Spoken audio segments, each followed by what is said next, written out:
Okay, for the 2024 preliminary budget for human resources, the only change is the addition of the last line, other services and charges, to cover the cost of labor law posters for all of the city buildings and any other miscellaneous costs. We never had that line in our budget, so we added that this year.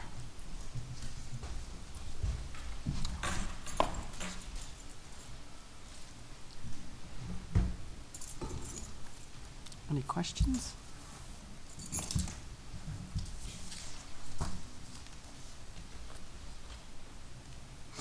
Salaries went from 2.5 to 378. Is that what I'm seeing? What am I looking at here? Personnel office. What page you on? We're on that. Yeah. It doesn't help. It's the first page. Yeah. Yeah. One of 11 in this handout that we got. Yeah. Yeah, that's what I asked.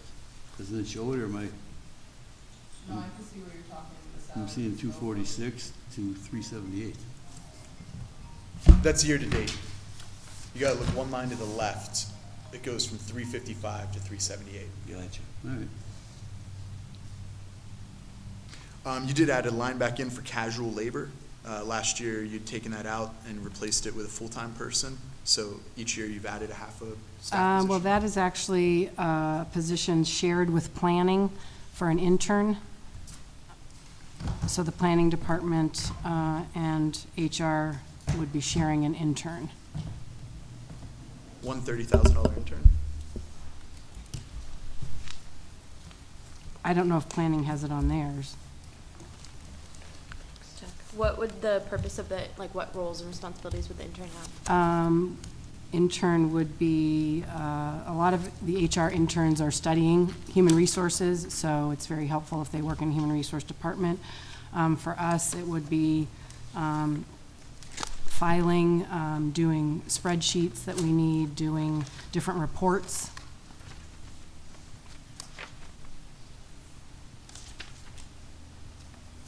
So you had had that in your budget in 2022, doing the same thing at about the same rate.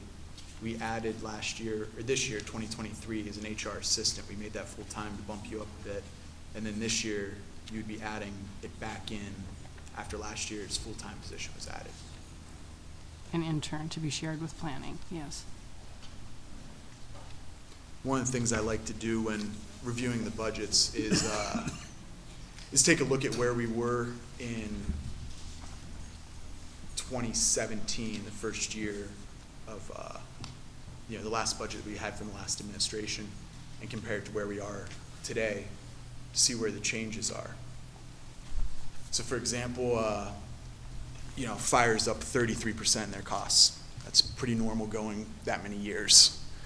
Community economic development's up 19%.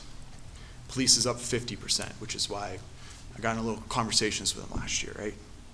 Your department's up double in that time. Your department's gone from 268,000 to 625,000. So one of the positions, the risk analyst, which is Chris, is not a new position. He was in a different department. He was moved into HR because a lot of the things he does are HR related. Mm-hmm. In addition to that, we had an audit done, and the results of the audit for HR suggested that we needed 2 additional full-time employees to be able to do the work that needed to be done for the audit. We have not yet filled the DEI coordinator position. We have interviewed. We actually are interviewing again next week. So that position is open as of right now, but we hope to fill it by the end of the year. Some of that increase has also been a drift in the salaries. Some of these positions in the last 3 years have gone beyond what the other middle management level positions have gone by percentage. So like a deputy solicitor's had a 1.5% raise. We've had chief IT's 8.7, assistant director of public works is 6%. Like that's kind of the average range. Whereas in this office, there's been a much higher drift in salaries, 13% in your position in that time. I noticed that Carol's up 5,000 over the risk management position this year. Yes, Carol has taken on the role of the Civil Service Secretary, which she will be talking about when she talks about the civil service budget. It is a lot of work, and she has taken that on in addition to what she's already doing. So who had that before? The HR generalist did it, but what we have found is that it wasn't tracked appropriately. So this past year, we've done a really good job in tracking and making sure that what belongs with civil service is done with civil service.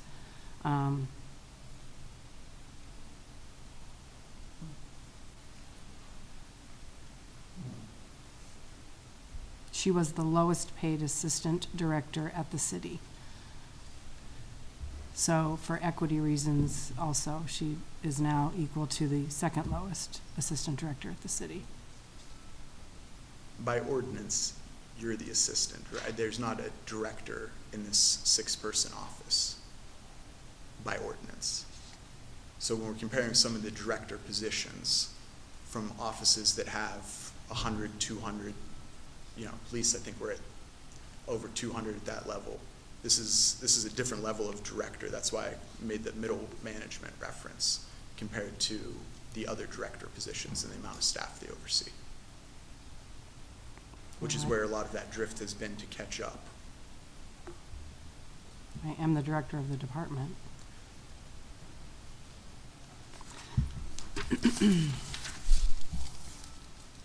I do have some handouts to pass out, just to Say talk. that by ordinance, though? I'm referring to ordinances. That's what sets that.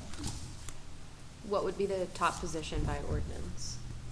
By ordinance, it's the finance director oversees a number of offices. Personnel office is one of the offices under the finance and administration. And is that now not reflected in current practice? It has drifted to the point where it had always been, if you go to the heritage room at the library, you can compare. It's always been that the finance director has been above and higher paid than the personnel office until this year.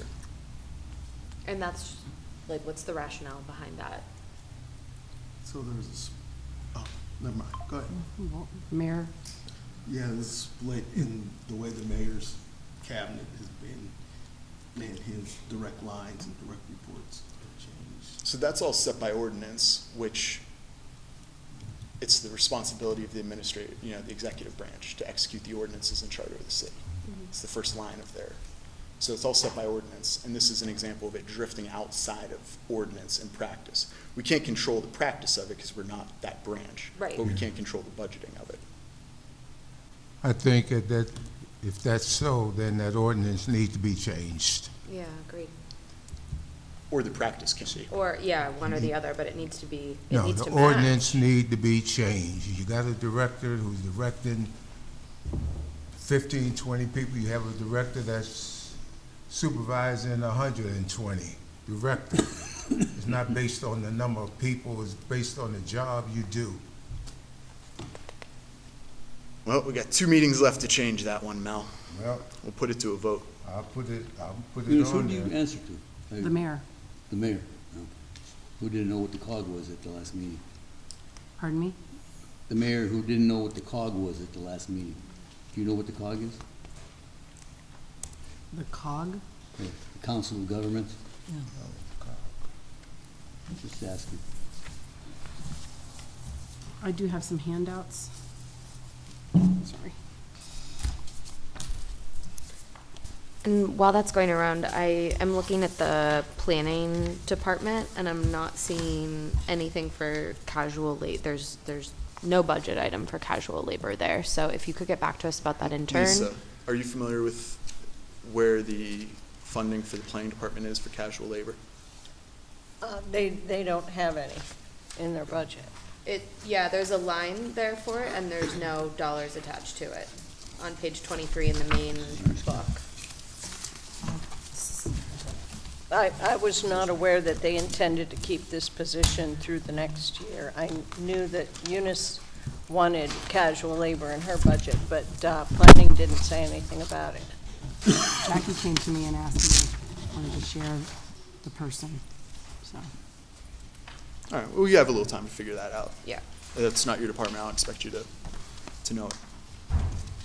Okay, so what I've just passed out, the first sheet, page 1, HR actually supports every employee in every department from the time they're hired, during their employment at the city until they separate or retire. We also support retirees because they receive insurance or a stipend until they're Medicare eligible.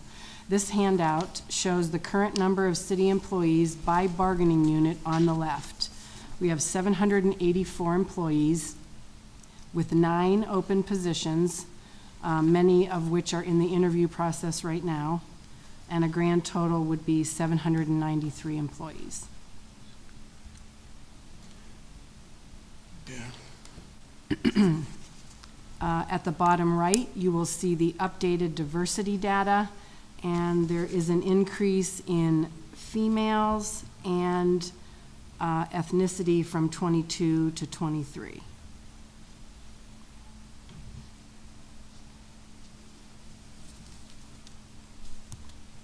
It's I about have a 7. question.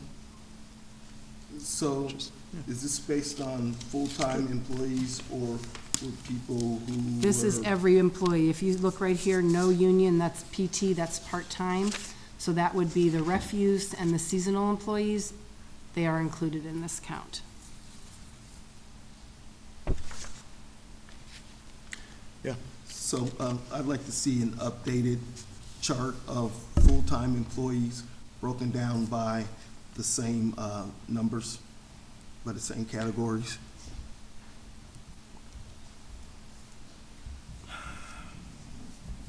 Just without the part-time?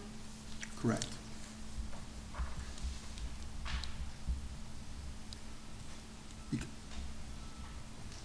Should I? I think it's just eliminating the one line, right? Yeah, Yes, it's just eliminating one line. The one Just- line. So, We could do the math on that real quick for you. 7 or 60, or, We don't know what percentage of the non-union part-time people. as far as if we're doing, okay. Yeah. So you're concerned if it's just part-time people getting on the diversity side? it's possible. Right. That, we're not, I'm glad everyone has a job.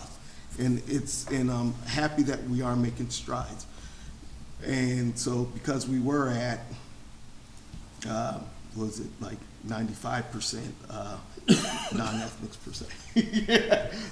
And so, but in this, I wonder if the breakdown would be the same if, if it did not include the part-time people. Because it's one thing when we talk about jobs that pay a living wage and everything, we're happy to have everybody at the city, but, also it'll be a disparity if the bulk of our people of color are hired at $14 an hour instead of at the $27 an hour. That is the average, standard union rate. Yeah, I mean, you probably have some general I mean, we can comments you can offer. figure it out. Yeah. Well, 9 open positions, so is there positions that we know that are needed, or new positions? Or Which one? the 9 open ones. Yes, those are, they're either replacement people that have left, or the 3 police officers are being sworn in next week. That's counted in the 9. Yeah, they're right here. Oh, wow. Oh, yeah, all right. Well, that's easy. Down to 6. Are the 2 code people in there? Not till the budget, not till the budget passes. Okay, it's not budgeted yet, okay. Great. That's just currently as of today. Yeah, terrific. On the second page, although HR doesn't bring in revenue, the second handout shows ways that we have saved money in 2023. We're reviewing policies and procedures and tracking procedures that were not consistently tracked in the past. So the savings are the switch in provider for our random drug testing is a savings of $6,432.50. We had a change in policy for all non-union new hires. If a employee is hired Prior to August 1st, they receive all of their vacation and sick time at the date of hire. If they are hired after August 1st, they would receive prorated vacation and sick through the end of the year, and all employees get their sick and vacation in January. Excuse me. Previously, this was not done consistently, so a non-union employee could have been hired in November or December, getting all of their time, and then getting it again in January. So just by changing that policy, just this year alone, with the 6 employees that we hired after August 1st, that's a savings of $44,000, $761.54. That's very good. New hire physicals, we are now only requiring them for Teamsters and maintenance, so people working laborers rather than everybody. That is a savings this year of $1,302. So the grand total is $52,496.04. Who were they required for before? Everybody.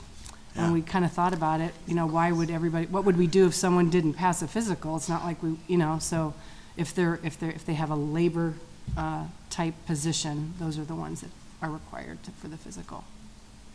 I know this isn't a budget question, this is just curiosity. Do police and fire have different drug testing? Like, what's the reason for them being exempt from the drug testing? Or is that they still have to do the breath and alcohol? I'm just trying to figure out that. You're looking at 2024? Yeah. Okay, so we are not requiring breath alcohol for new hires, only urine testing. Police and fire fall under civil service, which is a Okay. total different requirement. Got it. That's just a little different. I was just curious why Yeah. that was.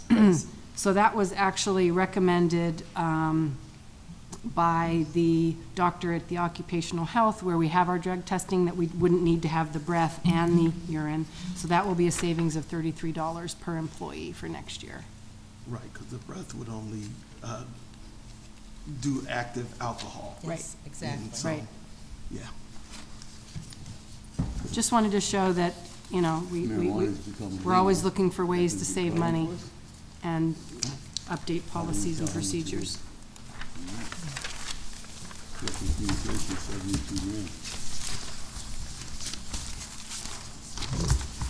So the next page is actually civil service.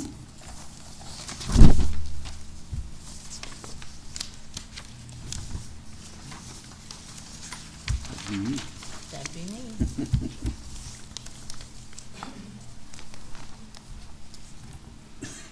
Okay. It's not a huge budget, but it is what it is, obviously. And what you're seeing here on the top of page 3 is our year-to-date expenses. Down below, you're going to see an expense that comes into play, but it only comes into play next year, and I'll explain it. So, psychological exams are done for every police officer, every firefighter that's hired. The fire test is only done every 2 years on the odd year, so that was an expense for this year, but it won't be for next year. And we pay the proctors. These are current firefighters that come in and proctor the test, but they don't get overtime for it. They just get a flat rate. So we haven't incurred this expense yet, but we will be, because the CPAT is the physical agility test. The written test, we also have proctors for that, but there's only 4 of them, and it's not as many hours. And I'm there to proctor, and so are the other 2 girls in HR. We don't get paid extra for that. So, the Gatehouse media that you're looking at here, that was the ad that was put in the paper. It's required. It's a legal notification whenever we have applications for fire. That's a requirement according to the civil service rules and regs. We used to put it in multiple papers. Now that we have media and social media and the website, we just chose to put it in the local paper. The applications are online, and we get them from all over the country, so it's working. Court reporter, we're putting that in the budget for next year. In the event that we have any hearings, we need a court reporter. And those hearings usually happen if you have a candidate that is disqualified. I notify the candidate and tell them they have 10 days to request a hearing to appeal. And if they decide to do that, and they do from time to time, then we have a court reporter come in from sergeants so that the whole thing's recorded. So the next item on here is the FPSI written fire test. I mentioned that. That was done in July of this year. We had, back in, 2 years ago, we actually did it online because of COVID. And I went back and looked at the cost of that was over $7,000. So, but we also had a lot more applicants because they didn't have to make it here. And we do have people come in from out of town for the test, so it's not like it's, just local people. Obviously, if they get hired, they have to move here because of ordinance, so anyway, there's $3,088 was for the FPSI test, and TransUnion and occupational health, those are the credit checks. Anybody that, you get on the list. You pass all your tests, you get on the list, and you've got a fire list and you've got a police list. That doesn't mean you're going to get hired. It just means you're on the list, and if you're a veteran, you're going to get 10 extra points and you're going to move up on the list. When you have openings, so you have 3 openings. We try to hire in groups because it's more efficient for training. So you have 3 openings, you go to the list and you pick the top 3 people, and you start then doing the vetting. So you're doing the background checks, and the police take care of their own background checks, but they look to us once they're done with all they don't just do background checks, they do lie detector tests, and they also do interviewing. And when they get to that point where they're ready and they talk to the candidates, and they'll say to me, it's time to do a credit check on them, or it's time to set them up for the psychiatric exam. So we take care of that in HR. Down on the bottom, it kind of lists the kinds of things that HR does for civil service. We do all of it for fire. Police does some of their own, and then they turn it over to us once they're done with what they have to do. They're actually governed by another organization, MOPEC. Chris Janis can talk more about that if you need to know more about it. But when we do the background checks, it doesn't have to be as deep a dive for fire as it is for police for obvious reasons because of their jobs. But for fire, we actually have them pay for their own background check. And it's a Pennsylvania verification, criminal background check. So, and then occupational health.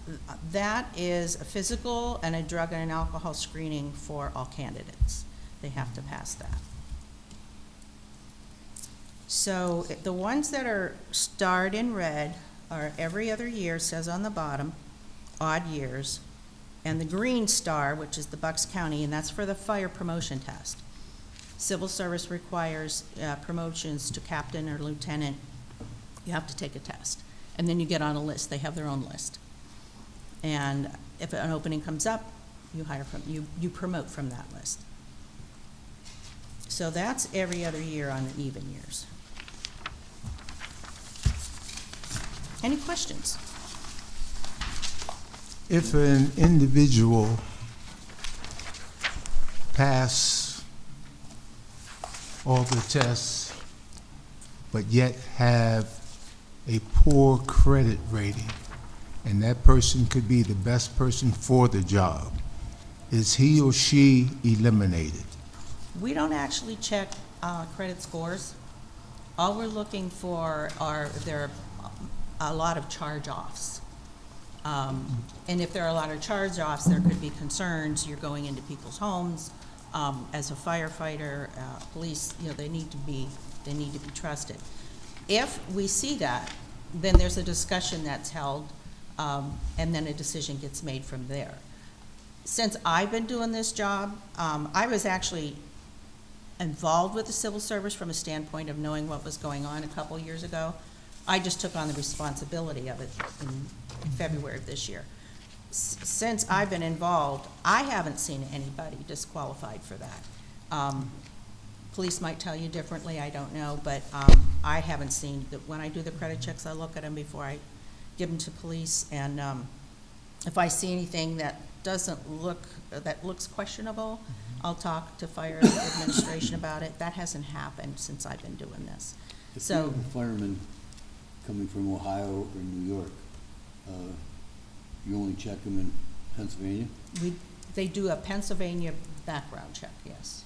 So if they're 6 months new to Erie or whatever, they might have started fires or whatever in Batavia, you name it. Yeah. Be wide open. It's a good thing we have good firemen to check that stuff out. It's a big loophole. With all the consideration and the success you guys have had with DEI, is the credit checking required for those, or is that something It's a best practice, but it's something that can be talked about. So that's Yeah. something that is one of those like systems that's an issue. Like, and I just mean this as like the day my daughter turns 18, she's going to become an authorized user on my American Express, and she'll have a credit score better than probably half the people in this room. Like she'll never Not see. necessarily, because they go back and they look at your history, how long, I used to work in banking, so Yeah. we look at the history, how long have you had this, Yeah. credit that you've done well with. Yeah, I mean, when she becomes an authorized user, she'll now have a credit card that's 20 years old at 18 years old with that history applied to her. There's ways to pass our credit scores on, and a lot of times in minority communities, there's a lot of studies about credit, because we do this with home ownership issues when we're talking about the city and education. Mm-hmm. There's a lot of disparity between race, and especially with young people, and credit scores. That might be something that, We don't look at the scores. okay, it's just the Yeah. general It's credit, Yeah. the on her history. side. Yeah. So Okay. the question would be on the other side, when you pass on along the information, what would be the disqualifying or not disqualifying within the context of once you pass along the information, what's done? And maybe from a DEI standpoint, if we have an analyst there, somebody can look into that as we move forward. So. Here, quick Google. People between the ages of 25 and 29. Black community average score is 582. Hispanic community 644. White 687. So I mean, you're looking at a more than 100-point disparity between blacks and whites between ages 25 and 29. With our emphasis on DEI, that seems like a very particular area for potential. But you did say scores, though. I know, and Okay. you're not you're just going with the one particular area of it. So I mean, I do realize where the hole in my suggestion is on this, but. Right, but we don't know what's going on after you package the information and it goes Yeah. to the next level. And so that would be where the conversation would take place. Yeah, and outside our scope at this table, so Yeah. I'm just throwing it out there. And often they don't look at just one aspect of it, they look at the whole picture. And if it's a background check and it's something, it was like a criminal activity that took place, and if it's a police officer and how recent it is, all those things are taken into consideration. Okay. Right, just so, not in the context of this room or these departments, but it's been historically shown that those credit scores or whatever, or histories can be weaponized in, in the hiring of, of suitable candidates, or how you deciding who's suitable. I can't and speak not. for what happened prior to like 2 years ago, but I haven't seen anybody disqualified because of the Right, Yeah. I was just going from a historical perspective. Okay. All right, thanks. It's just interesting to get to know that process. Did you want to look at the budget? I mean, budget document? Yeah, barely changed. Those are the ones we like. It went down a little bit. Terrific. Because of the advertising, she explained that. Any other questions for civil service? No. We ready Even for the risk? postage in there was an allocation, it wasn't anything we spent, it was, We're ready right? for We risk. received Right, I an said that allocation. for every department throughout the whole process, we reallocated the way we do postage. General government is paying all the postage unless we can designate it as one specific department. Because we were getting a group postage bill and just allocating it by percentage, and we're not doing that anymore. Do you want me to bring risk up?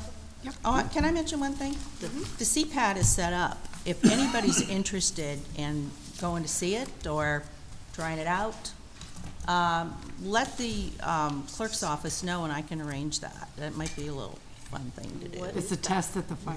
It's Oh, the the test. physical agility test that fire goes through. It's a standardized test. Oh, okay. Look at her, she's smiling. You want to be a firefighter? It is fun. We had, You work 3 days I a wanna week, do make it. lots of money. Ask Susie at the gym, he knows I like to, be works out. active, so that's something. you might want to So where's this test, where's this physical Well, you fitness know, test we at? just bought the Miller Brothers building, so we've got it set up there. And there's actually a schedule that I brought with me, but it's set up for 10 weeks. So the candidates, the people that took the test in July, the written test, the top 40 that scored there, once the BETS points are applied, get invited to take the CPAT.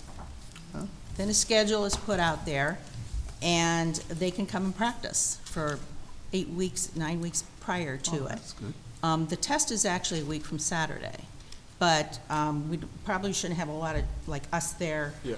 for the test, but we can go, I can work it out with the deputy that manages it. Yeah. And if you guys want to go, we pick a date and a time and see if it works out for him and try it out. I've done some Yes. of it. Some of it I said, I ain't doing that. The sledgehammer thing, forget it. Yes. Well, Sledge- I can yes, tell yes. you that. Well, if we can go back 20 years, I'll be there. At least 2 There's years. a stair stepper, there's a hose pole, there's a body, it weighs 200 and some pounds, you get to drag that. Have to drag it 50 feet. No, you drag it, you don't have to pick it up. That was on TV. There's a ladder, But if you can pick it up, you can. you pick it up, you're in. But anyway, if you want to, let Lori know, and we can arrange that. Yeah, that'd be cool. Yeah, if it's on a Wednesday, I think we could make it work. Okay. Mm-hmm. And it can even be after the test is done, because they're not gonna break it down right away, so. Christmas time, Interesting. agility test. Sounds great. You have to sign a waiver. If you get hurt, you're on your own. Of course, of course. I'm sure you have those. Ask risk management, right? Who's up next? All right, risk. All right. We're gonna need cheerleaders, so. Thank you, my dear. There we go, that's what we need. Those are just extra. Yeah, there you go, Chris. For that one? Yep.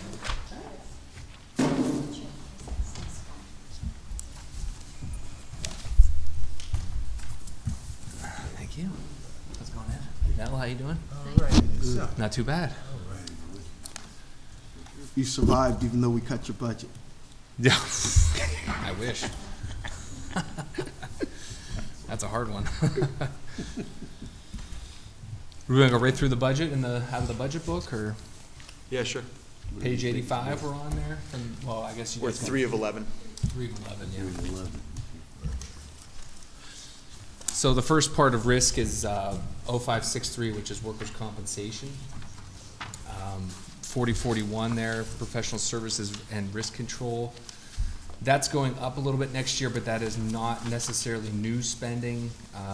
We decided we were paying for a lot of safety related things and safety training out of the risk management fund in 0571 in years past.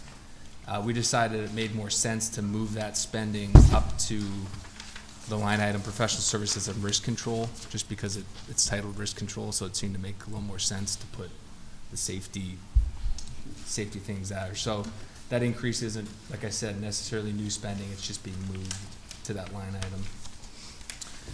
Next is state fees and risk control, state fees and risk control. 5,000 of that is, that's the PCORI fee that comes out of there, which is a federal tax related to the Affordable Care Act that we have to pay each year. 25,000 out of there is, we're self-insured for workers' comp, so we don't pay an insurance company. To be self-insured, there are certain fees you have to pay to the state, so those fees come out of there. I'm expecting a slight increase there because our claim spend has gone up a little bit in this year compared to 2022.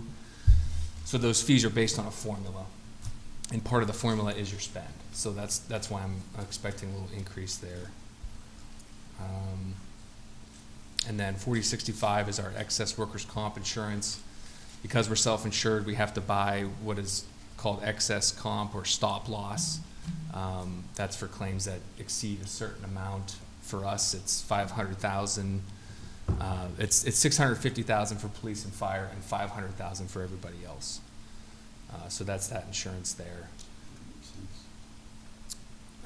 And then 4067 is just simply the claims that we're paying on a weekly basis, being self-insured. I'm putting a little increase there for next year. We do have some larger claims that are still open that I'm concerned about. From 22 to 23, we actually took it down 100 grand, but because of some claims that came in this year, we're going to increase that back to 870. Are there any procedural things that you see would be opportunities for the city, given the massive jump between 22, 23 in terms of claims, like best practices or different things? Just seeing that large of a jump is concerning. You mean in terms of what I budgeted, or from the actual spend? The actual spend. Well, so 2022, it was a record-breaking year. Okay. I went back as far as I could. And that's the first year the city's ever been under $300,000. Oh, wow. Okay. So it was kind of an anomaly. I wish that was the average. Mm-hmm. So that's kind of the disparity there. It was Okay. super low. Okay. We're normally right around that 500,000. But again, we had the officer shot this year, Right. which is going to be a larger claim, and so we had a couple cancer presumption claims with fire. Okay. So those stack up. So, but yeah, 2022 was a record low year. Okay. Next is property and liability insurance. So 4061, that's just the general liability. Not expecting anything out of the ordinary there, outside of market increases. Property insurance, we're looking at a substantial increase. I honestly thought it was going to be worse. We had another large claim this year for the zoo. They're actually the only. They owe me some golf balls. Yeah. Just saying. Yeah, they owe me some insurance premium.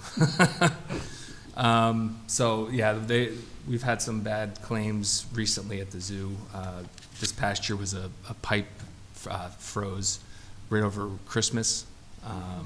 So they had a pipe burst in their admin building. So we were on the hook for that one. 4063 is auto insurance. This stuff's pretty cut and dry. It's just the premiums we have to pay. We are expecting, you can see down in 4069, we're expecting a substantial increase for our police professional coverage. This year it was 219. I was advised by our brokers to potentially double that, so that's what we did. I haven't seen the final numbers yet. None of these numbers here for property casualty are set in stone. I haven't got our final proposal. These are just based on what I'm seeing in the market and being advised by our broker. So we should have the final numbers, I think, next Friday. So I'm hoping we come in underneath these projections. But so any questions there for the? Do you think we're going to need to adjust these numbers between our first reading and our final reading? I'm hoping in a good way. I'm hoping we'll have to adjust them because they're too high, is what I'm hoping. You're projecting a cut?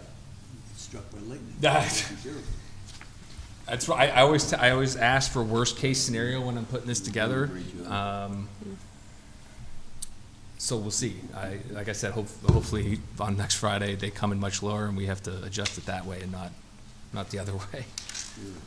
Oh, we just come in under budget next year, then that'll be okay. That's not the bigger concern I have, is if it swings the other way and we need to vote on it and do transfers, and, you know, so if we have to vote on it ahead of time or do transfers, I'd just vote on it ahead of time if we have the information. Okay.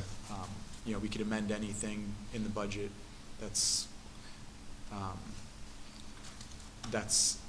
so, but it needs 2/3 to bump it up and a majority to bump it down. So if there's anything that needs significant change, let us know. Okay, absolutely. There's always transfers in the year, though, so it's Yeah. not like it's a. Right. All right. The last section is the group insurance, 0579. Out of here comes, we're self-insured for our health insurance. So a big portion of that are the claims that we're paying for health insurance. That's about, for next year, it's about 13.2 million projected. The other portion out of here is what we have to contribute into the Teamsters. They have their own separate welfare fund that provides them with their health insurance. So we just pay a monthly premium per employee per month of who's enrolled in their plan. So that's the projection there, a little over 3 million for those premiums. And then the life insurance is staying the same, and the vision will stay the same as well. So really the big increases here are for health insurance, and the police professional for the liability insurance.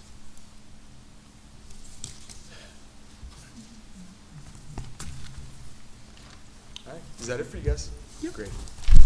Thank you. Thank you. The police chief had asked for us to go into an executive session with a personnel matter for this. Is that, they wanted to share something with us at the beginning of their presentation in our caucus meeting. The budget session, right? No, but we're gonna be coming out here to discuss their budget after seeing this, after addressing this quick personnel matter. Okay. So it's not a budget thing? Not a budget matter in any way? You don't need to bring the budget. Okay. I think we're just gonna be visual.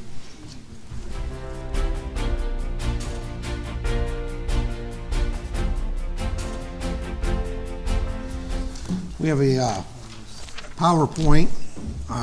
It's about 18 minutes long, and I think it covers everything, but we have handouts for everybody. If you have questions during the program, I'd say just ask them, you know, if as soon as you have one. You guys used the same clip art as last year. Yes.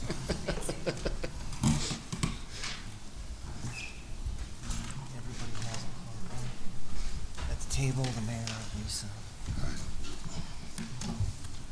If everybody's ready, I'll just start zipping through this.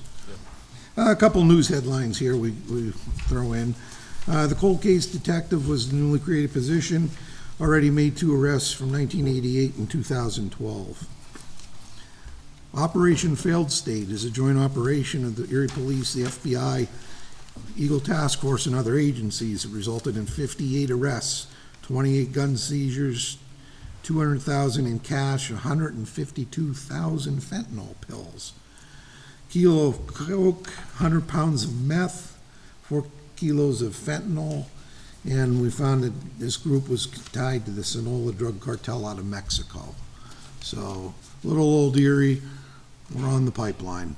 We supply a lot of area around us.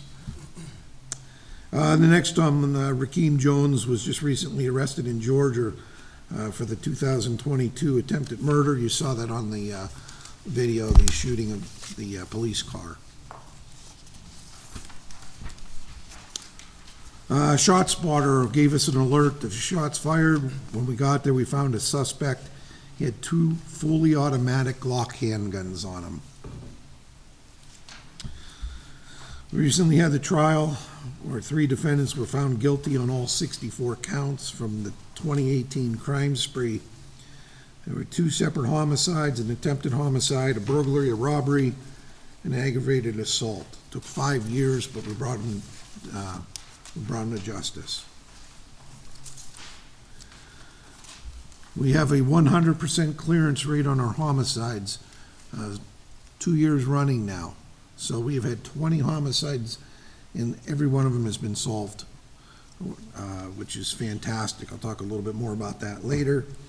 And our last headline is Sergeant David Stuck was shot in the line of duty on July 30th. He continues rehabilitation for a long recovery period. Into the meat and potatoes. Erie Police Department this year, we're over 54,000 calls for service with a full month to go. We're anticipating that we could hit about 60,000 calls for service. If you notice, in 2020, we were at 45. We're almost going to be up 15,000 calls in a year's period. On our next slide, the crimes against persons, bottom of page 5. We're down 127 cases, we're up 18, so our net is we're down 116 less crimes against persons, so I think we're doing pretty good there. Top of page 6, property crimes. Here, we are down 418 property crimes so far this year, so compared to the same periods the last 3 years. So the crimes are trending in the right direction. Our DUI enforcement is up, mostly because the officers have 400 less crimes, theft reports to take, so now they can go out and do some actual DUI enforcement. And our domestics are down slightly for comparative. The next slide at the bottom of page 6, I'm very proud of the department about this here. The national averages for the main categories of crime that are reported, and the Erie Police Department clearance rates. And we've knocked it out of the park here on every category. Homicides, national average is 52%. We're at 100% for 2 years running. Aggravated assault, national 36, we're at 64. Rapes 26, we're at 64. Arsons 25, we're at 50. Robberies at 23, we're at 32. Burglaries 13, we're at 20. Thefts are 12%, we're at 19.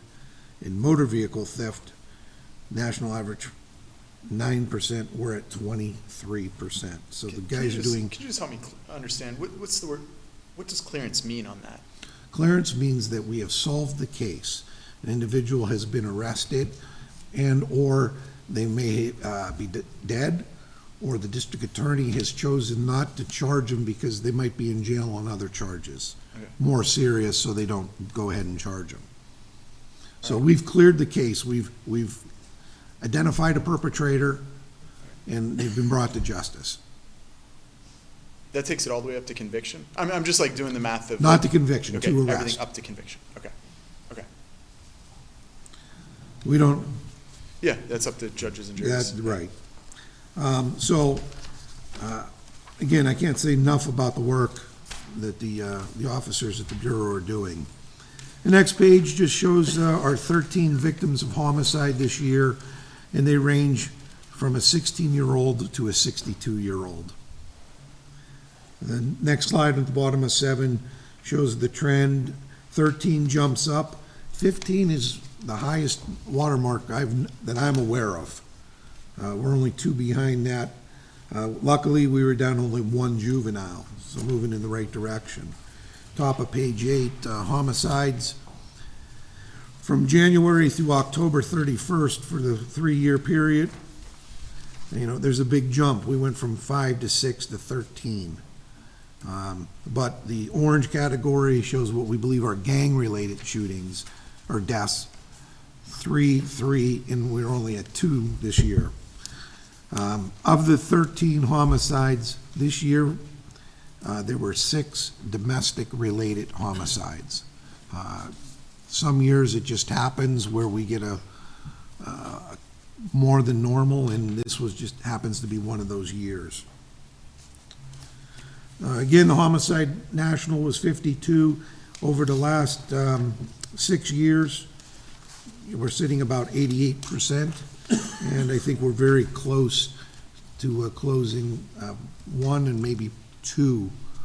I'm going to hope in the next, by this time next year, we'll have 2 more of those closed. So I'm hoping we're in the 90%, which is, again, great.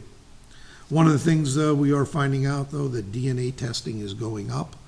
We had one case, there was one sample, and we needed a special test done on it, and it was $10,000 just for that one test.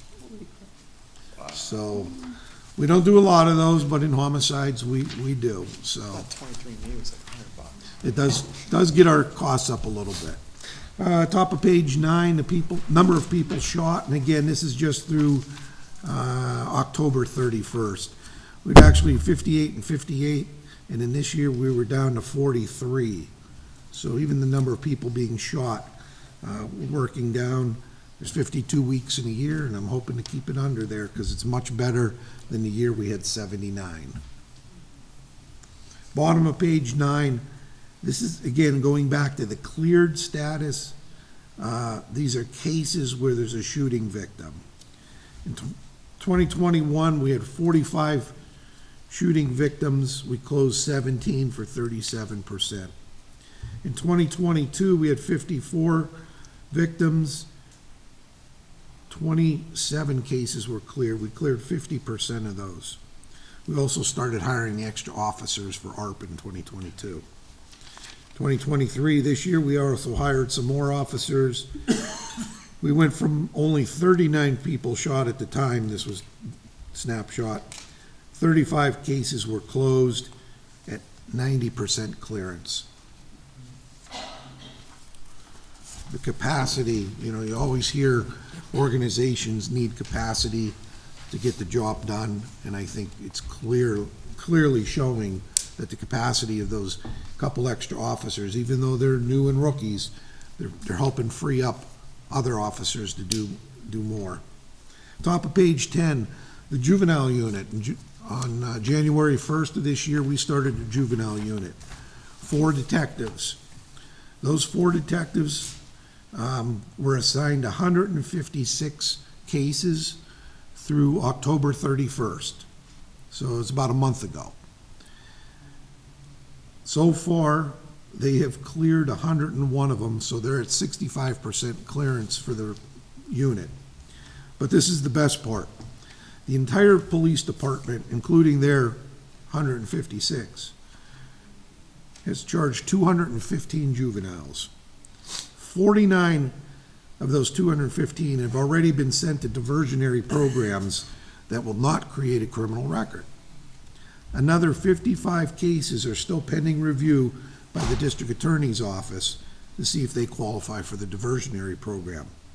If they qualify, almost half of the juveniles charged will not have a juvenile record. Any idea what that rate was before the specialized unit? We never tracked it until now, Yeah, all right. but we will be back next year with some more. Top of page 11, the Crisis Intervention Unit. We started that in May. In the beginning of May, they took a couple weeks to do some trainings. Our partnering agencies were Crisis Service, Children and Youth Mental Health Association, UPMC Western Behavioral Health, Mill Creek Community Behavioral Health, and numerous homeless shelters in the downtown area. We've been getting great feedback. On average, they are answering 15 to 20 calls per day, which comes out to about 550 a month, my inspector tells me. And he tells me that we're going to project about 6,600 calls for the crisis car. They're answering voluntary mental health problems, involuntary mental health, domestic violence, community outreach, adult welfare checks, and dealing with children and youth, the children outreach. On the bad news, bottom page 11, the opioid Drugs. has epidemic, is not receding yet. Our numbers, you'll see there, this year's numbers are only through October 31st. We're already beating last year's for the number of overdoses, and the overdose deaths are going to exceed that number if they haven't already, because this is about a month behind in data. So it continues. We've had several cases now where it's not just a single or a double overdose. You saw a video with 3. We had another house where there were 3 at. It's just becoming more and more prevalent. It's scary. Do you have multiple people, or the same people that you saved on a routine? There are some, yeah. I don't know that it's as much as it used to be, but, you know, it's amazing. And luckily, we're getting our Narcan, through a grant through the district attorney's office, because we've been going through it. Are most of the overdose fentanyl? Fentanyl's by far the driver, in the deaths. Do you feel like community organizations, and just, folks who are serving the community have enough access to Narcan? Like, would that be something beneficial, or do you feel like it is sufficient at this point in terms of access of it in the community, whether it's at the ER? I've not heard of any issues in getting it. I know Okay. that it's available to the community. I know that, from reading reports, our officers will arrive on the scene and somebody's already given them a dose. Okay, good. The issue is that sometimes it takes 2, 3, or 4 Yes. doses. From like an organization standpoint, our neighbor's place. Same at the sisters. But We it's, have it. yeah, it's like the first thing I checked yesterday, and Yeah. we had 4 doses, and then I know, I know just around the building, we've got 8 to 10. Yeah, same. All right. Top of page 12 here. Sorry, Lenny. Since 2018, we've tried to stay within our budget, and we have stayed under the budget. Wait a second here. Next slides, Chris. Bottom of page 12, the police overtime. Hey, I just want to let you know, they did give us some solutions to cut cost on overtime with their new training program. Yeah, You good. got anything you want to bring us this year? Well, if you come in on overtime, do you get paid to sleep? I just made a lot of enemies. Sorry, guys. I have lots of friends with the fire department, but I had to let that one out. But no, we have consistently tried to, I won't even say tried, we've consistently, since 2018, have stayed within our budget. This is just the overtime line. This isn't the entire budget. And there was one year where we were off by $10,000, not bad, considering the total amount. But the overall budget was within, we've been within our budget every year. Correct, Lisa? Correct. We're very, we take the fiscal responsibility serious, and commend my command staff that's out in the audience for their diligent work on monitoring overtime. I took a look at your overtime, and I took it as a monthly breakdown.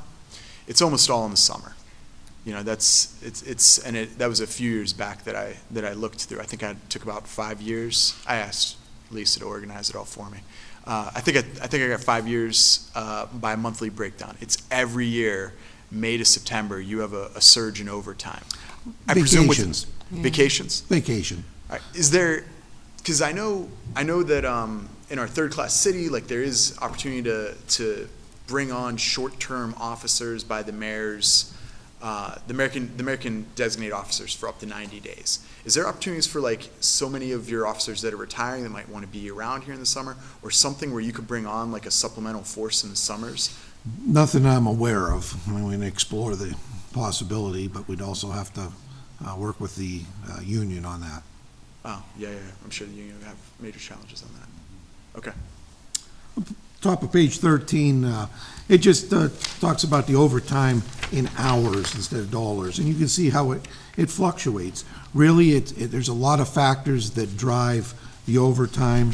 A lot of it is crime, a lot is manpower backup. Like you said, during the summer, it's vacation time. If you could extend summer around here, we could spread it out easier.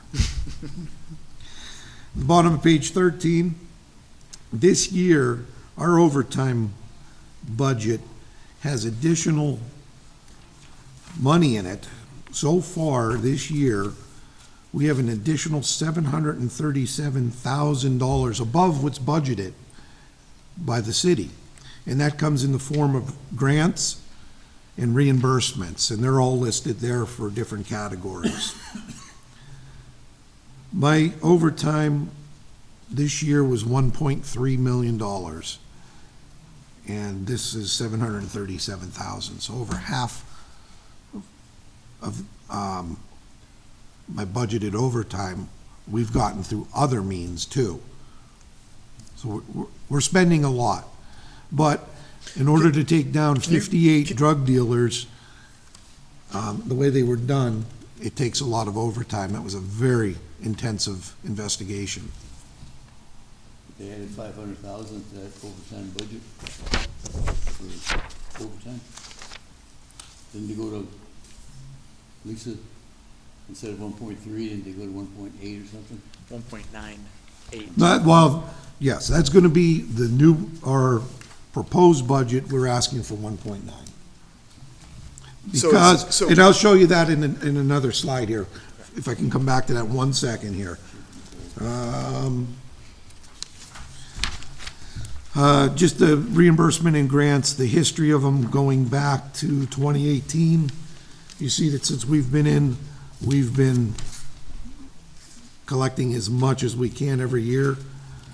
It's almost $2.9 million we've gotten since 2018 that we're doing these other gun violence initiatives and stuff using these kind of grants and reimbursements.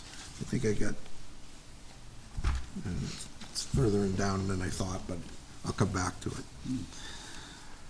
In 2023, the departments received some grants and reimbursements for equipment only. $4.4 million in equipment we've gotten through grants. We got a grant for the crisis service safe harbor next year, which is $396,000. We have reimbursement for salary and benefits. Our cold case detective, our insurance fraud detective, and the auto theft detective. And I might be missing one other one, but Housing Authority. Thank you. That money comes in to pay salary and benefits of officers for the department. We're at what, 737. We're budgeted at 820 in overtime to use from other sources. For that 4.4 million for the equipment, what percentage or roughly of your total equipment does that cover? Our, Donna, is our equipment budget? No, just what is in the budget line for equipment? Couple $1,000? Come on up. Consumables is Oh, I see. 4039? $25,000. Okay. Yeah, our city budget, we get $25,000. Okay. So this is This is all the all And of it. This is incredible, the amount of, thank you, Abby, for all the work that she did in getting us a lot of grants that we would have never had the capacity ourselves to do. Page 15 at the top. The police department has 3 accounts. It's civilians. There's 23 civilians, plus 2 in the traffic court. In the police department, 194. In the 2024, I'll go to the totals there. 2022 was 37 million, 2023 was 38.8, sorry. In 2024, it goes up to 41,006. It's a significant jump, but Lisa has promised me $2.5 million of ARP money to pay towards the salary of the officers. That's the officers we hired. What happens to them when the art money's gone, Chief? Now, hold on, I'll get to it. So right now, the total for this year that we've put in is 41.6. With $2.5 million coming back in ARP money, means that we will be, our budget will be $39.1 million. You failed to. Out of 103,000 for the city, 39,000 is 37% of the budget, not 40, 37. You failed to adjust the denominator for ARP money. The way you calculate percentage is numerator and denominator. Okay. You took the ARP money off the numerator, you forgot to take it off the denominator. See how it still says 103,000 there, or 103 million? Yeah. Did you take the ARP money off of that line, or you just took it off the police? Is line? that in the is that in the? It's in the total budget and it's in the revenue budget. Nice try, man, but no, you're good. You still might be under 40, though. We tried. You still might be under 40. All right. Are you doing it now? Anyways, so I'll do this is the year, 2024 is the year that we've hired what we've hired. Initially, we were going for 21, then we decided last year, we went to 18, we took that extra money and we purchased the Miller Brothers for the fire department. You're still under 40. That's 39% if I did it right in my head. Good, 39, all right, thank you. Verifying. So this year, we will stay at the number we have. If somebody retires, we'll replace them. We've always had a replacement of somewhere between 8 and 10 employees. So Lisa will do the math and figure it out so that halfway through the year, we will show that so many employees have retired, and that will do that for 2 years until we're back to 173. By that time, we will have another 18 to 20 employees gone from the top of the pay scale, and they will be starting at the bottom of the pay scale, which is 5 years to get up to Class A. So the budget will see should see some savings just based on that. I brought it up last year and I mentioned it earlier. We also have, we're supporting Uncle Sam, and we're sending some employees overseas. And when they're gone, they get their, the family benefits, but there's no salary.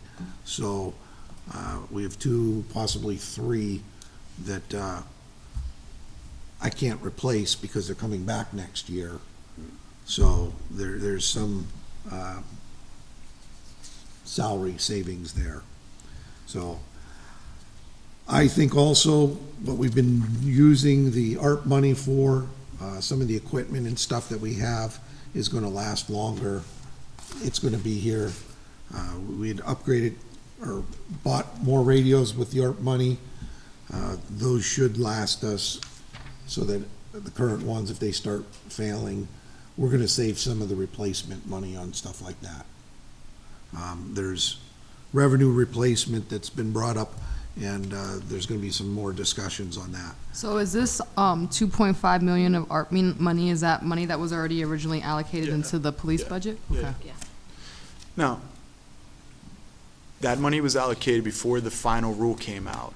And so you've made your plans thinking you have a deadline. The way revenue replacement works, you can extend that, if you wanted to cut 2 or 3 in the next 2 years, you could extend that out beyond the previous deadline. Has that made any bearing on your plans? we haven't adjusted the plans, we're aware of it, and we've talked preliminarily that we can make changes over the next couple of years, so. I think the changes have to sort of happen this year unless, like, at least for us to make adjustments to revenue replacement, right? What changes are you talking about? If they were to extend their surge by not going so abruptly, Yeah. and we rolled it through revenue replacement, then we would have to make that determination by the end of this year, wouldn't we? Not necessarily, no. Okay. I Okay. mean, the revenue replacement for each year Yeah. is available in future years if Okay. you don't spend it. Okay. Yeah. So we haven't sat down and discussed how we can adjust that to do it. Yeah. But we will definitely look at that. Does that answer?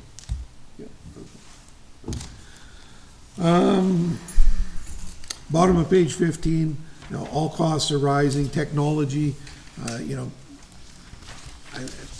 go through this and I think we didn't have any of this technology 33 years ago, but it's important. It's how we solve the crimes today. And it's just a whole list of them. I won't read them off. I left this in from last year. Why does the department have such a large overtime? And there's 10 things. I won't go into each one. Court time, backfill, training, violent incidents, crime surge, major investigations, community policing, community special attention, assist other agencies in any winter or flooding, major storms. Those are details why that overtime can be in there. Now we're back to why are we asking for 1.9 million in overtime? Last year, we cut the overtime to the police department at the end of in the budget process. And we've tried to cut the belt as tight as we can. But as of this point here, and we have 1 month left, right now, my overtime budget shows that I'm 334,000 in the hole. Take a breath. Not that bad. I actually have 134,000 in reimbursements coming in that just haven't reached us yet. Still means I'm 200,000 over with a month left. Now, I don't know where the rest of my budget is going to end. We've had some, we've had we're down 5 officers. We're not hiring 3 of them until next week. So there's been some savings on the salary side. At the end of the year, Lisa will let me know how we do, but I'm hoping that we're going to come under budget still. So we're going to try to get the reimbursements in from all these other agencies before the end of the month. But I think we're going to be very close to our budget. And again, I don't like being the guy going over budget. You can see my record for 5 years is being under the budget. I guess the holiday coming too. We're prepared. Next page just mentions the comp time. Sometimes there's questions about it. But basically, comp time, rather than taking the money, the officer can take time off. Half the department, that's great for us because then we're not paying out the other half if they're in a mandatory fill position. It does create some overtime, but it's in the contract and not a lot we can do there. Okay, you heard enough from me. I'm going to turn it over to Inspector Chris Giannis here for the next slide. This is our internal affairs regarding citizen complaints. So as of today, we've got 42 complaints that were filed by citizens. A breakdown of those complaints, two were sustained, 1 was incomplete, 7 were unfounded, 4 were referred to other agencies, and 28 were exonerated. So basically, out of all those 42 complaints, 2 of them were found to be a credible complaint. But the complaints that we're receiving now are basically policy and procedure or attitude related type of violations. Neither of the two sustained complaints were use of force complaints. We did have two use of force complaints that came in this year. They were both, let me take that back. One of them was a false complaint. It was cleared by body camera video. The other one was received, was from an incident in 2018, and it came in with several other complaints. So that was also exonerated. So as of right now, we've approximately have 54,328 calls for service. So we're sustaining one complaint or agreeing that there was some type of issue with the complaint. So we are at about one sustained complaint for every 27,164 calls of service. Compared to last year, our use of force, same thing, we had two. They were exonerated as well, so there were 0 credible complaints for use of force for both last year and this year.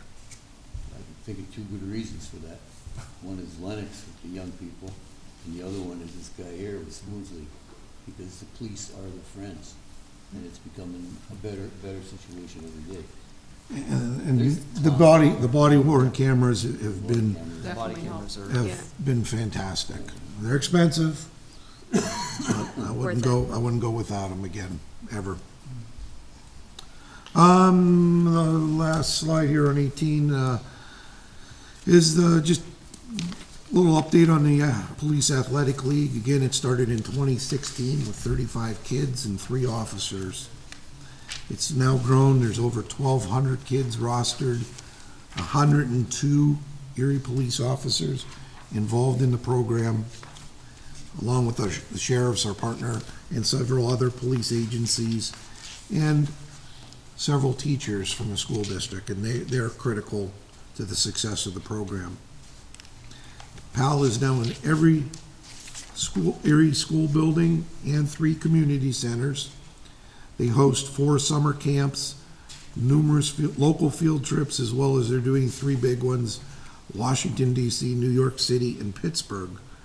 PAL receives grants because they're a separate 501c3 organization. PAL received grants from Erie Insurance, the Gary Sinise Foundation, and the Robert Irvine Foundation, which were huge. And we'll be having the 2nd annual PAL Ball in February.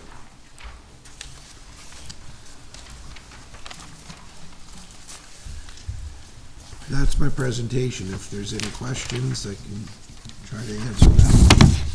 I just want to understand this overtime a little bit better. So after the reimbursements come in, I feel like I'm nickel and diming other departments, and I think we're at like $500,000 that I'm having trouble understanding right now, just with the overtime. So after reimbursements come in, you think you're going to get that back to the close budget range. Let's say you go a little bit over budget and we're at like $1.5 million is probably what we're looking at. If you fail to go over overtime for the first time, you're under it every year, and this was the highest amount you ever had, and you're at maximum staff with this surge without any big trainings this year. So I'm just trying to, this is a 33% jump in overtime from what you historically have used at a time where, from my understanding, I can't see why it wouldn't be the best ever. Well, we're hoping for the best, we're planning for the worst. We want to make sure that our inroads that we're doing are going to be sustainable, and the push that they're doing to solve these crimes, and still work on the older ones.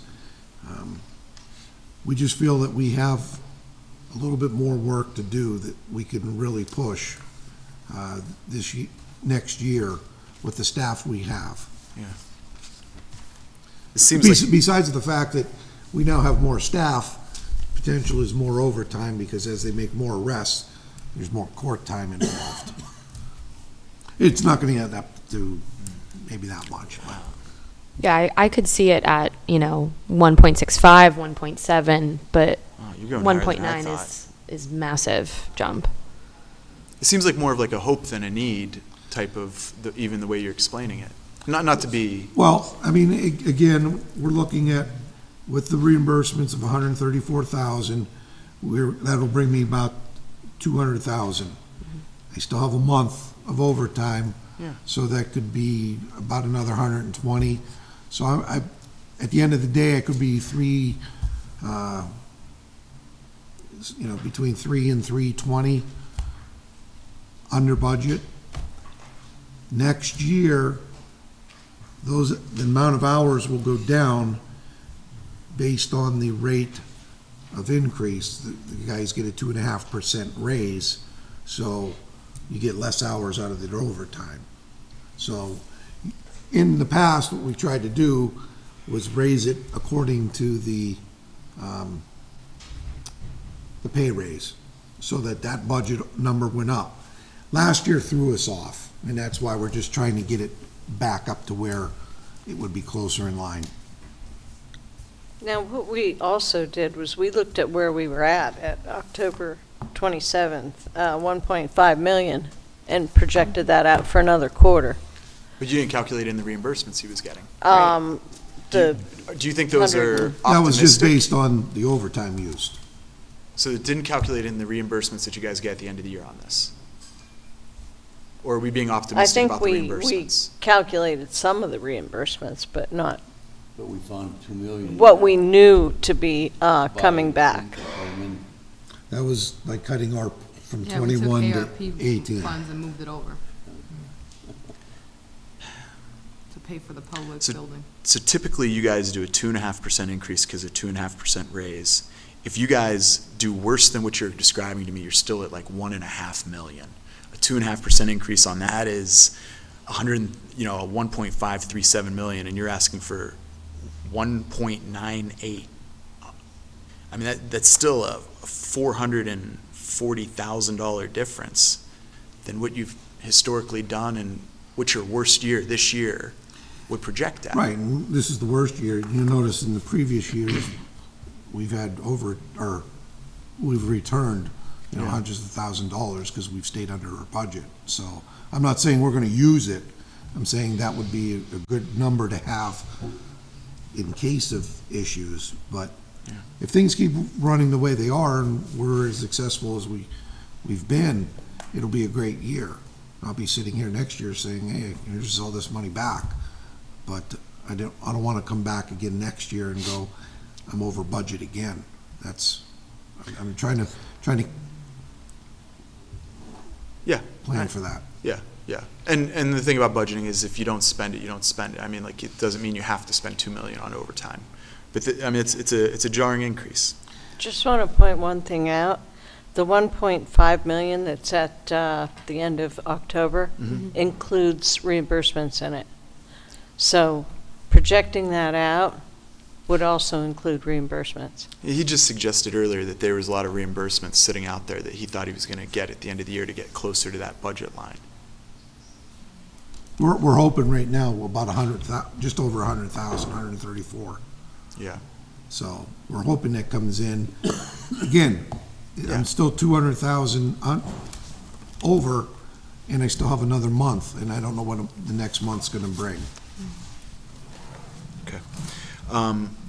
I know last year there was some budgeting to acknowledge how many of your officers are, like, right now, we have a certain number that are being paid. You're probably not going to hire a bunch of them until, you'll hire replacements in June so that we have the benefits on the MMO. Is there room in your budget where some of these are not year-long positions and they're only 40% of the year or 60% of the year? I don't think we've ever calculated that way. Okay. But that, again, it goes to the savings that keeps us under Yeah. our budget. Yeah. No, and that's one thing that we see every year with your budget is that you get budgeted at 40%, you come in at 38%,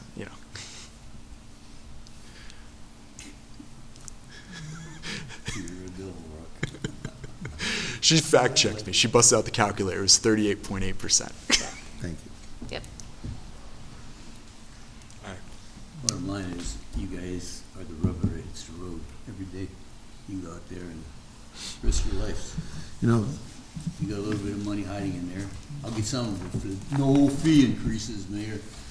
we've got 54,000 calls so far that we've answered for the public, and we're gonna add, another month of those calls, and, bottom line is, we've got technology to pay for, and the complaints, there's nobody complaining. As a matter of fact, nobody on council this year has called to tell me, hey, I heard a complaint about an officer. Usually you get a call here or there, but, we're accomplishing our job. So are we only using the PowerPoint? We're not going through the budget document as well? We could, if you need. I just have a couple questions on it. Sure. I'm using the booklet, so I'm on page 37, Page, the Office of Police Personnel and Operating Expenses. share. What page are you on?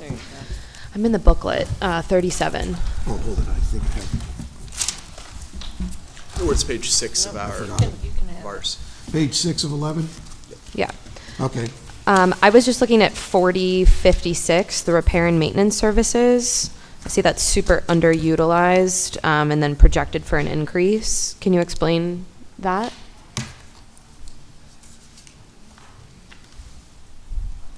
Donna or Nicole, feel free to jump in here. Repair and maintenance, which is the copiers, the agreements, shredders, dictaphone maintenance, exterminator, the identification cards to get through doors, phone and electric service. Does it have anything to do with the new phone system? There's a portion of the grant, I believe, that's in there as well. Is that for the phone system, or is that? That should be under communication, That's no? it. For Well, it's phones? repairing the current phone. Oh, got it. That might be, we have what, 45? 56. 56, we got a grant that's covering $56,000 towards replacing the phone system for the police department. Unfortunately, in order to replace the phone system, we have to do all of City Hall. Our portion only covers the police end of it. We've had complaints that people are calling the non-emergency number, and it's sounding like they're very far away. The phone system's very old. We're trying to get it updated where now when somebody calls in a message for an officer, we can put it directly to, every officer will have a mailbox, an electronic mailbox. Right now, the clerk takes a piece of paper, writes a note, puts it in their mailbox, so. Were those upgrades the main reason for the increase to it between 22 and 23? So there's a jump there, and then the actual year-to-date is quite low, and then there's an increase to it for the 2024.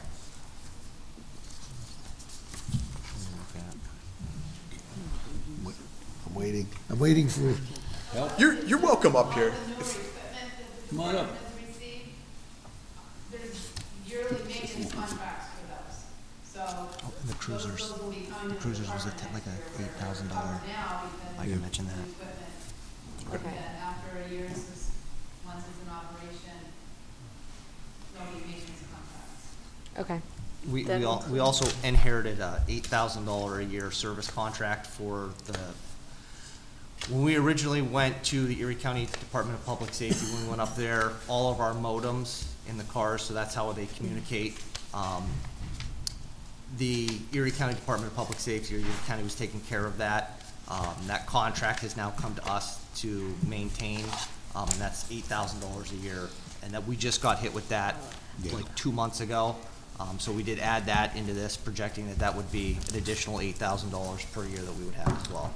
Okay. right, plus our portable, well, the radio system, all our portables were purchased with the grant through the county, and that, they had a service contract that came with it. That service contract is now done, so any repairs to the radios are on us. We have the police department radios are encrypted.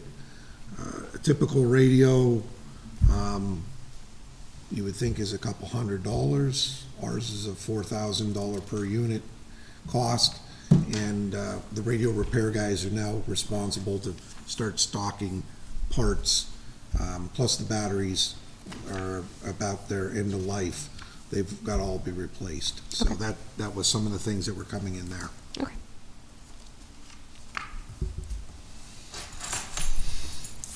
And then if no one else has another question, 4043, the education and training, the increase, the requested increase for that, is that for specific required training that's needed in 2024? Or if you can just explain that increase. There's always specialized training that's needed, and, you know, the cost of traveling is gone up. But education, training, and travel. Travel also includes the extradition of wanted people from other states. And we have to pay our officers to go to the other state, you know, when they're arrested. Right. And bring them back. So that was the request, because we were turning down a lot of training requests because we were having so many extraditions. And you consider that 97,000 for a department of 190 officers, it's a very small amount for the training. I also think there were, I was projecting their training budget to go over this year. And we were okay. going to take some of that out of general government, so Okay. that's kind of a correction. Okay. And then last question I have, I know, Chief, you were really looking to have us add a second intelligence analyst for the Office of Police Civilians. Is that still a goal for 2024 and possibly could be covered by a grant, or where are you at with that? Yeah, I'm looking into grants. Okay. And I'm not gonna bring anybody on unless I'm telling you I'm paying for their beginning at least. Of course. Okay. So still a wish item. Absolutely. Okay. Absolutely.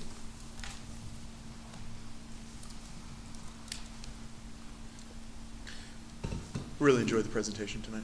Thanks. Yeah, that was helpful. All right, I think that's it then, right? Yep. It's longer than the rest of them. Good job, Chief.